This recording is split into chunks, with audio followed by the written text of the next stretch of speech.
Valendo ainda menos de R$ 5, pela primeira vez em mais de 2 anos, o dólar caiu abaixo dos R$ 5 e aí ficou. Por quê? A gente vai tentar entender exatamente esse movimento. Agora vamos conversar com o Will Castro Alves, estrategista-chefe da Avenue. Will, seja muito bem-vindo, é um prazer ter você aqui. Tudo bem, Vitor? Prazer estar falando com vocês. Will, parece que não está acontecendo nada.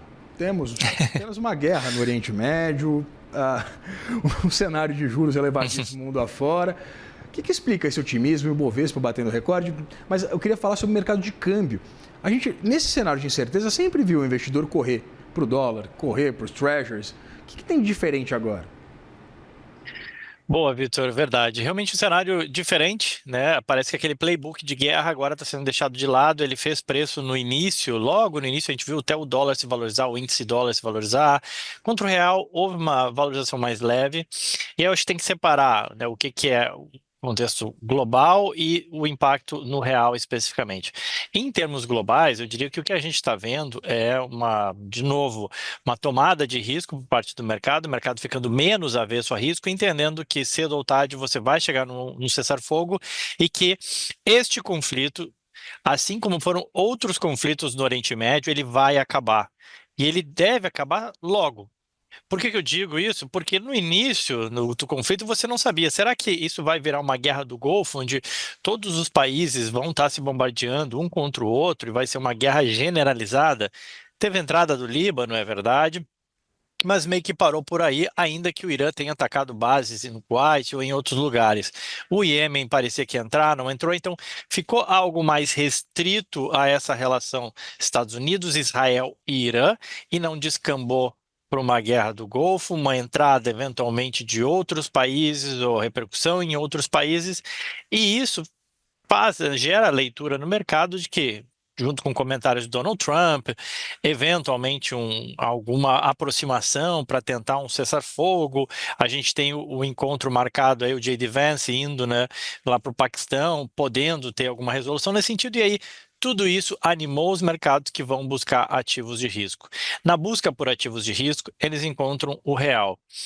O real é a moeda de um país chamado Brasil, que a gente conhece muito bem e que oferece um yield bastante elevado na renda fixa atualmente. E isso ajuda a atrair recursos. O real é a moeda de um país que sofre menos com a escassez de petróleo do que o Sudeste Asiático.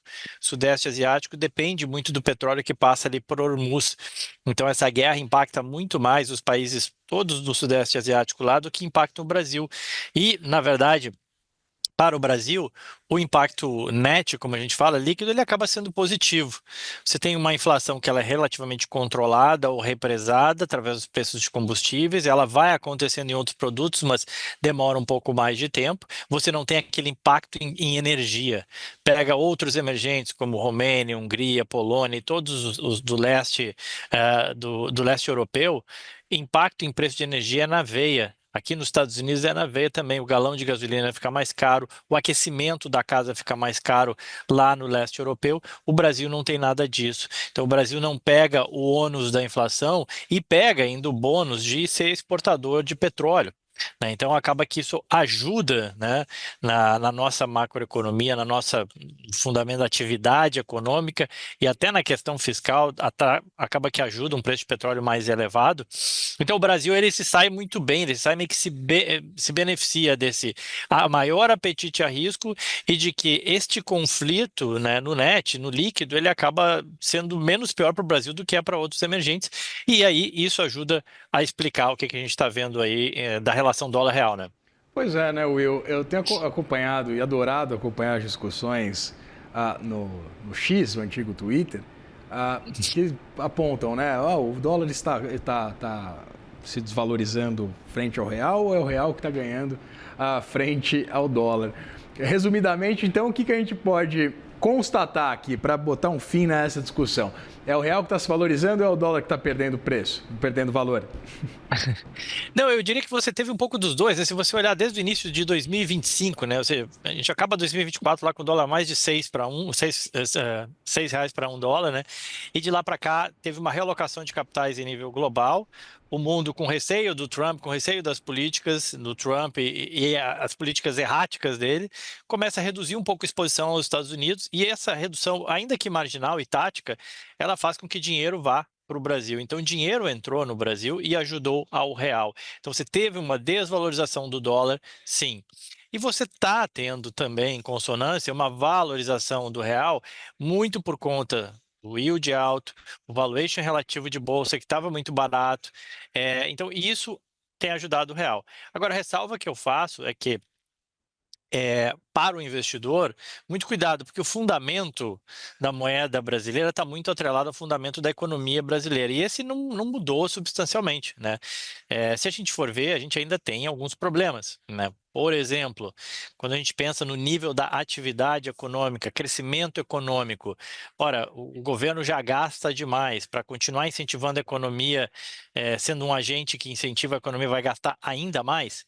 Aí vai ter que aumentar ainda mais a carga tributária. Bom, as famílias atingiram um nível recorde de endividamentos, né? Também fica difícil as famílias continuarem consumindo se o nível de endividamento delas já está elevado. Lá das empresas, a gente tem visto um número recorde de empresas em recuperação judicial, taxa de juros elevada, carga tributária pesada. Será que as empresas vão conseguir investirem para ser um motor de crescimento? Então, pelo ponto de vista de crescimento, você tem alguns desafios.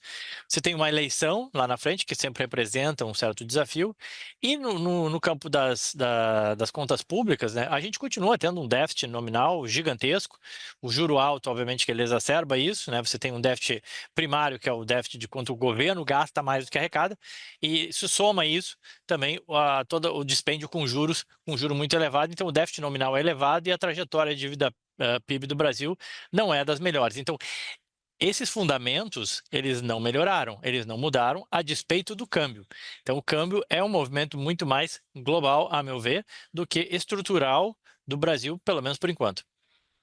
Você citou três aspectos que eu acho que são relevantíssimos dessa discussão: o cenário fiscal, eleições e patamar de juros. Tudo isso vai estar contido, evidentemente, no debate para a escolha do próximo governo, do próximo presidente da República, ou pela continuidade, claro, do atual governo. Eu queria entender se, a partir exatamente de uma discussão doméstica, o próprio investidor estrangeiro ele vai voltar a ficar um pouco mais atento para essas questões que envolvem as contas públicas, principalmente sobre aquela preocupação envolvendo um nível de restrição orçamentária muito significativo a partir do ano que vem, se nada for feito? Eu acho que assim, em algum momento o mercado volta a falar um pouco disso. A gente sabe que de fato a questão fiscal brasileira é um problema, e quando a gente olha para 2027, talvez ainda maior.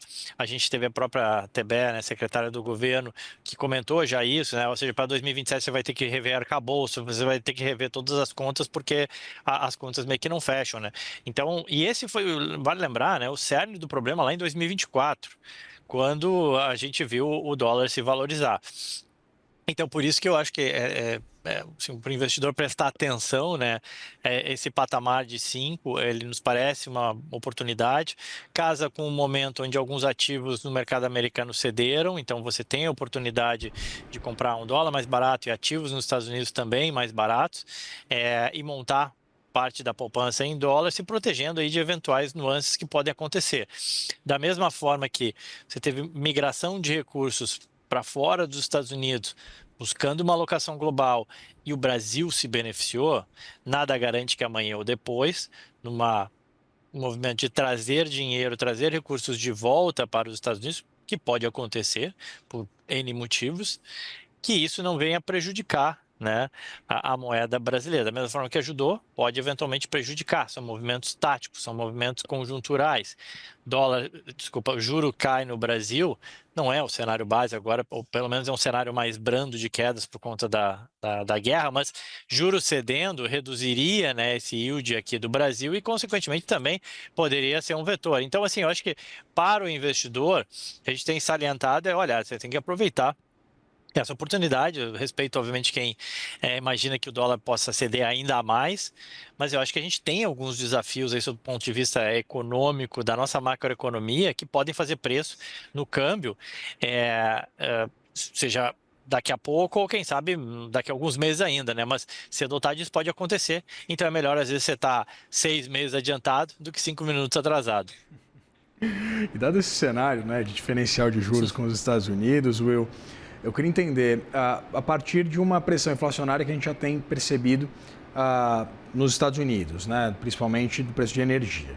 A gente tem um cenário similar, o Brasil está mais protegido, é evidente, um cenário muito mais brando do que o acompanhado lá nos Estados Unidos. Eu queria entender, dadas essas perspectivas em torno da condução da política monetária, tanto por parte do Bacen quanto por parte do Federal Reserve, eu queria entender se nesse cenário, apesar dos nossos problemas internos, a gente pode continuar a ver o gringo com os olhos, bons olhos aqui para o Brasil. Eu acho que o que atrai o gringo, né, obviamente, é que enquanto a gente tiver essas tensões, essas incertezas em relação aos Estados Unidos, né, acaba que você busca essa alocação global, né, e o Brasil se mostrou esse segmento atrativo, né, digamos assim, entre alternativas de investimento entre emergentes. O Brasil continua bem posicionado nesse sentido, conforme você comentou, olhando para juros, qual que é o cenário?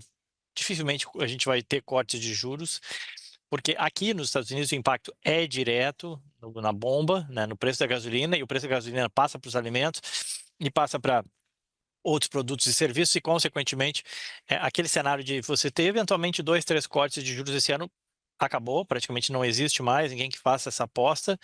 E no Brasil você atenuou um pouco essa percepção de corte de juros, que apesar da gasolina não ser repassada tão diretamente, você tem vários outros produtos, tem resinas que são derivados de petroquímicos que ficam mais caros, que já estão mais caros, e isso vai impactar no preço do plástico, vai impactar no preço de insumos químicos, né, para detergente, para, enfim, para o que quer que seja.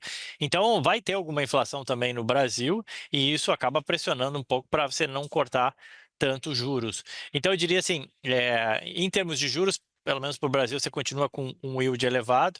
Agora, tenho minhas dúvidas como que, com a eleição logo à frente aí, né, como que a gente vai... normalmente, a eleição traz alguma volatilidade, o nível de incerteza ele aumenta muito quando a gente está mais perto lá de outubro, então já ali por agosto e tal, já deveria haver uma volatilidade muito alta, que eventualmente pode aí afugentar ou deixar os investidores, especialmente externos, mais reticentes ou mais cautelosos, né, na hora de investir no Brasil. Falar um pouquinho sobre o cenário inflacionário aqui. A gente sabe que o câmbio mais apreciado é um cenário mais positivo, né, para o agronegócio brasileiro. Eu queria entender se, com essa pressão do preço dos combustíveis, evidentemente, essa contaminação de toda a cadeia logística aqui no Brasil, ela é anulada, talvez, por essa apreciação do real frente ao dólar, ou o contrário, essa queda do dólar frente ao real. Eu queria entender exatamente como é que o que a gente pode acompanhar dos índices a partir desse balanço entre câmbio, um real apreciado e, evidentemente, essa pressão maior do preço dos combustíveis que contamina toda uma cadeia. Excelente pergunta e ponderação, Vitor. De fato, né, o câmbio mais baixo, ele ajuda.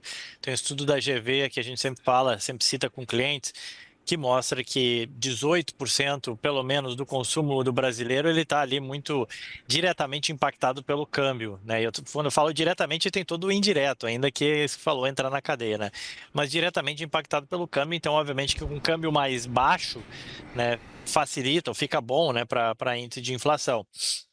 Por outro lado, você tem inflação em diversos outros produtos, que não necessariamente somente a gasolina e diesel, que sofrem, a própria querosene de aviação é um exemplo, enfim, que sofrem com esse preço de energia mais caro e vai impactar nos índices inflacionários. No NET, o que a gente tem visto, eu acho que tem um indicador interessante, que é o indicador de inflação implícita, né? Que aí é uma coisa que o mercado financeiro olha, ele pega lá a taxa de remuneração da LFT, por exemplo, um título pré-fixado, e compara com a NTN. E aí você vê esse diferencial, ou seja, a remuneração acima da inflação da NTN, né? Essa inflação implícita que a gente chama é como o mercado está vendo a evolução da inflação nos próximos meses. E o que a gente viu, né, eu escrevi um artigo e botei esse gráfico, é uma elevação dessa inflação implícita, já para patamares acima, chegando a 5%, que está longe da meta, né? Então, ou seja, você já tem uma inflação que ela está rodando acima da meta, com uma inflação implícita apontando, mesmo com o câmbio mais baixo, uma inflação implícita apontando para acima da meta e já lá para o seu 5, que preocupa, tá? Então, esse é outro ponto. E a gente sempre ressalta também, inclusive, que uma inflação muito alta, ela corrói o poder de compra da moeda, né? Afinal de contas, a inflação é exatamente isso, ela é como se fosse uma ferrugem que corrói o poder de compra da moeda. Então, por isso, muito cuidado ou melhor, aproveitar esse dólar a 5. Conversei com o Will Castro Alves, estrategista-chefe da Avenue. Will, muito obrigado pela disponibilidade. Sempre um prazer receber você aqui no Money. Vitor, muito obrigado. Já recebi várias mensagens do Brasil aqui de amigos. Já estão falando, Will, estou te acompanhando aí na CNN Money. O pessoal de mercado acompanha muito vocês aí, Vitor. Parabéns pelo trabalho. Muito obrigado. Sempre um prazer. O nosso trabalho só é possível com a ajuda de gente como você, de bons entrevistados como Will Castro Alves. Obrigado, meu querido. Forte abraço. Abração.